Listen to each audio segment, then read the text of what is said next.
भाजपनं थेट विरोधी पक्षनेत्याच्या मुलालाच भाजपच्या कळपात खेचून काँग्रेस आघाडीला मोठा धक्काच दिला। त्यात मुख्यमंत्री आणि त्यांचे संकटमोचक हनुमान गिरीश महाजन यांच्या खेळीचा वाटा मोठा आहे। भारतीय जनता पक्षाचा माननीय नरेंद्र मोदी साहेबांचा मुख्यमंत्री देवेंद्र फडणवीस साहेबांचा सुजयच्या मुखी या अशा मोदींच्या घोषणा ऐकून राज्याचे मुख्यमंत्री जरा जास्तच खुश दिसत होते। आणि का होऊ नये, कारण त्यांनी चक्क विरोधी पक्ष नेत्याचा मुलगाच भाजपात खेचला, तोही लोकसभेच्या तोंडावर। त्यामुळे विरोधकांची पुरती नाचक्की झाली आहे। आता सुजय हा लोकसभेच्या तिकिटासाठी भाजपात आलाय हे इथं वेगळं सांगायला नको, पण या निमित्ताने मुख्यमंत्र्यांनी विरोधी पक्षाला किती खिळखिळ करून ठेवलंय हे पुन्हा एकदा स्पष्ट झालंय। सुजयचा भाजपात येण्याचा निर्णय भविष्यात तरी राधाकृष्ण विखेंना नक्कीच योग्य वाटेल असा सूचक टोलाही मुख्यमंत्र्यांनी लावलाय। मला याची कल्पना आहे की डॉक्टर सुजय यांना थोडं घरी बंड करून हा निर्णय करावा लागला, पण मला विश्वास आहे की आज नाही तर उद्या घरी देखील त्यांच्या लक्षात येईल की निर्णय हा यांचाच बरोबर होता। जो निर्णय डॉक्टर सुजयने घेतला तोच निर्णय बरोबर होता हे घरी देखील निश्चितपणे लक्षात येईल।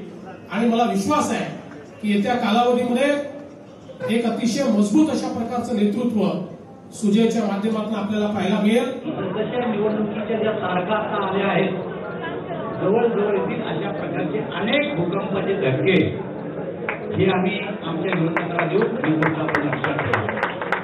कालच एक धक्का माढ्यामध्ये बसला, आजचा धक्का नगरमध्ये बसला आणि पुढचे धक्के खाण्यासाठी त्यांनी सज्ज राहावं। कारण गेल्या आठवड्यात एक मदन बोर्डे सातारमध्ये असाही धक्के एकामागे धक्के त्यांना सहन करावे लागतील आणि त्यानंतर या निवडणुका येतील। या निवडणुकीमध्ये भारतीय जनता पार्टी ही यशस्वी झाल्याशिवाय राहणार।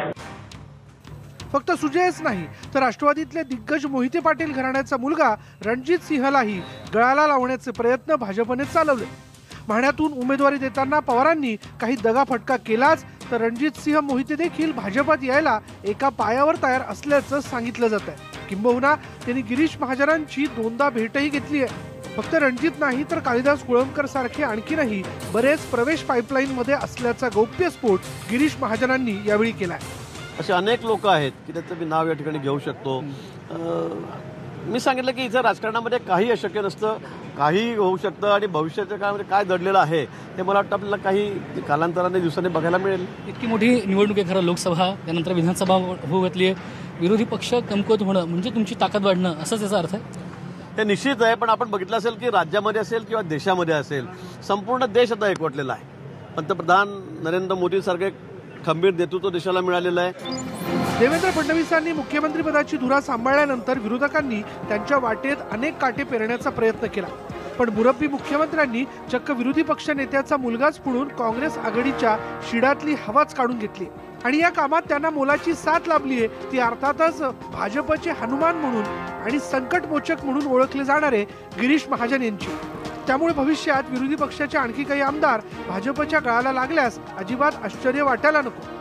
Bureau report, news 18 Lokmat, Mumbai.